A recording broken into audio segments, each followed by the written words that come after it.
If you're new to the channel, I am a 22-year-old entrepreneur that has made up to date $1.2 million in passive recurring revenue online. And in this video, I'm going to break down why I moved to Bali out of all places and why moving here was probably one of the best decisions I've ever made in a long time. And specifically, I'm going to cover 6 different reasons for why moving here was a great decision, ranging from the good, bad, taxes, dating, and many more things. So the first reason is taxes. The big catalyst in all of this and why I moved to Bali in the first place is that last year I made so much money in such a short period of time that the bank that I was using actually shut me down, meaning I could not access my bank account, which had multiple 6 figures in it, for a good 3 months because higher level financial institutions, the government, were actually looking into whether what I was doing was legal or not to generate all this money in such a short period of time. Because obviously, statistically, you can see if I am a 21-year-old person with a regular bank account, you start seeing all this money getting funneled in very quickly. It starts to raise a lot of red flags for the bank. Now, just to set the scene, during this time, I lived in Paris, which is where I'm from. This is where I was born, and I knew nothing about taxes when I made this amount of money. I knew nothing about setting up a business, meaning all this money I had coming in, I could not prove was registered under a business. So in order to avoid jail, I had to legalize my situation. I had to prove that the money was legal, and I had to set up a business very quickly.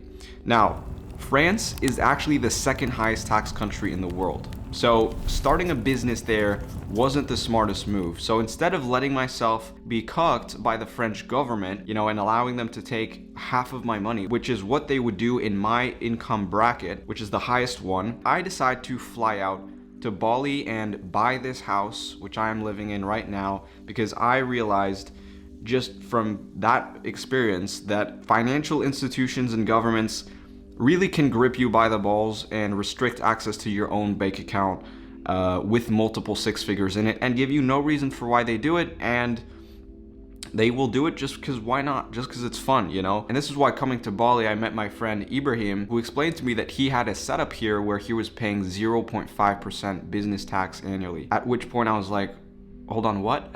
So it was very much a Jonah Hill in the Wolf of Wall Street type of moment, Steve Madden, where I knew where I was going to live next, and I knew that I needed to set up my business here and take advantage of, the lower taxes. So how I actually met people like Ibrahim brings me to my next point, which is the network. So Bali is known for its digital nomad culture, which means that naturally there are lots of expats coming in from all around the world, from UK, US, Australia, Russia, all these different countries. So it's very much an international scene. But all of these people are coming in and really have the same mindset when it comes to having time, location, and financial freedom, which is, I think, what makes Bali so special.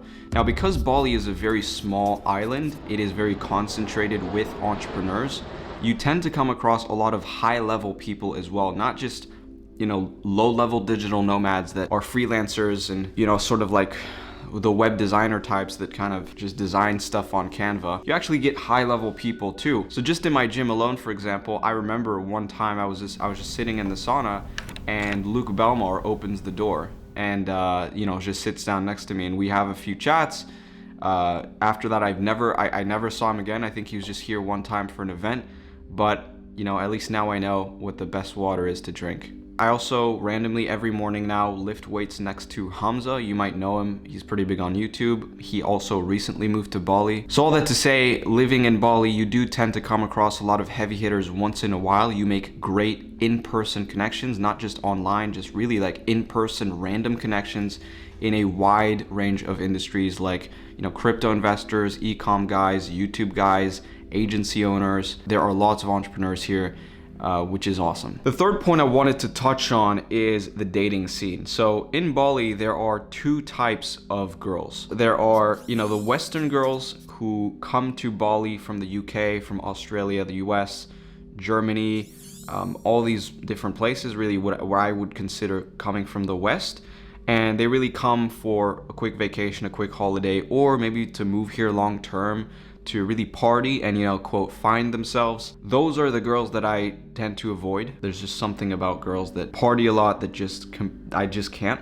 And then on the other side of the spectrum, you have local Indonesians. So Balinese girls who are a little bit more conservative, maybe a little bit more religious, have a little bit of a lower body count.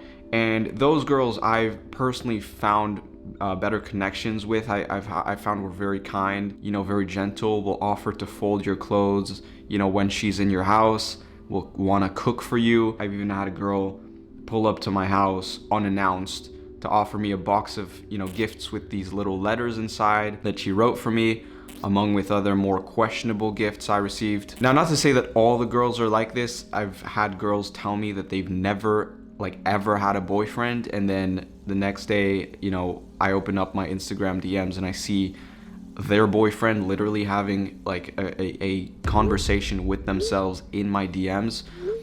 So this is where, as a man, obviously you have to, when you are at a certain level of abundance and you have this lifestyle that every girl wants, you need to have a diligent filtering process where you have to figure out, without the girl telling you, because girls will always try to hide the skeletons in the closet. You have to figure out, okay, who are the ones that have been plowed through by 3, 4, 5 men before even reaching their 20s? Who are the used goods and who are the pure ones? Who are the ones who are actually deserving of a lifestyle like mine? I think this goes for every country, but if you want to know about how the dating scene is in Bali in particular, this is my experience. I've seen pure girls, I've seen sluts, and I think this is just like any country ever. So nothing really special, although Indonesians, I will say, are nice people in general, which means that the girls are just naturally very kind, very caring, which is something that I really appreciate. The fourth point I wanted to talk about is the nature and weather. The biggest reason Bali attracted me, I think more than any country, is the landscape. I think Dubai repelled me because it just kind of has no nature. Yes, Bali does get rainy sometimes, but honestly, I don't mind. I actually enjoy the humidity. I constantly get good vibes from this place. I think that's also because really the people here, Indonesians in particular, Balinese people in particular, because I think Balinese have a different religion than Indonesians. They're actually the only island in Indonesia where they are Hindu, not Muslim. People always treat you like a king. Like, no matter where you go, you are always welcome. People here are also very hardworking, very humble, down to earth. I've honestly never experienced anything like it, having lived in multiple countries before coming here. The fifth point is that Bali is a growing economy, and it's growing actually very fast. So more and more money, more and more foreign investment is getting poured into Bali every single day, from new housing projects to new restaurants, hotels that are being built. There are lots of opportunities left, right, and center, especially for real estate. So real estate here is a growing market, and I think this is also because Bali is now more and more being shown on social media. Because there are more and more people moving here, it then attracts even more people, and it's kind of a cycle, which is why this house that I bought, I know in 5-10 years is going to be worth much more than what I paid for.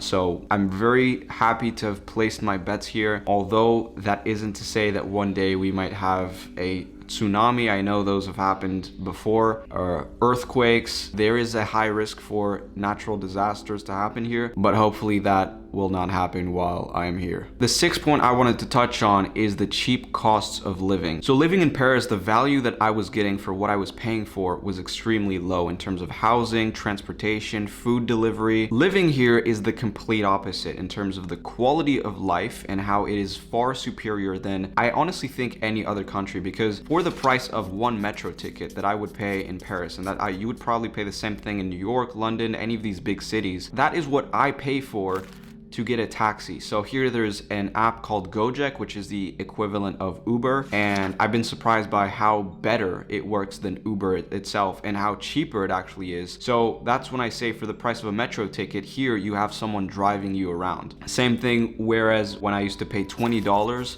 or 20 euros to order one meal off of Uber Eats. I now pay $5, literally $5 to get a meal delivered to my house with better quality food and delivered faster than you could ever imagine, because there are so many restaurants here and the food is just absolutely amazing. You know, I also get people cleaning my house twice a week, fixing reparations, taking care of the pool. Everything is taken care of, which is why here your money goes way further than it would in any other country. So it baffles me how all these people living in the big cities like New York, LA, London, you know, they don't realize they live like shit. Like, you live in a tiny box with no trees. You have to go do the groceries because Uber Eats is expensive as fuck and you can't afford to eat out, you know, and on top of that, the weather is shit. You're getting taxed like crazy. You don't even realize it. And whereas if you actually move to a country like Bali, or, you know, not to say that Bali is the only country, but there are lots of other options where for the money you make, you could be 3 times richer than countries in Europe, in North America, and really the Western world. So that's my take on Bali. That's my take on why I decided to make the move here. And honestly, like I said, it's been a great life decision and I certainly don't regret it. So with that said, if you are interested in learning what I personally do to earn all the money that I earn, I do something called white labeled software. So right here, I'm going to link a video that shows you exactly how I make my money. And with that said, thank you for watching this video. This is why I moved to Bali, and I will see you in the next one.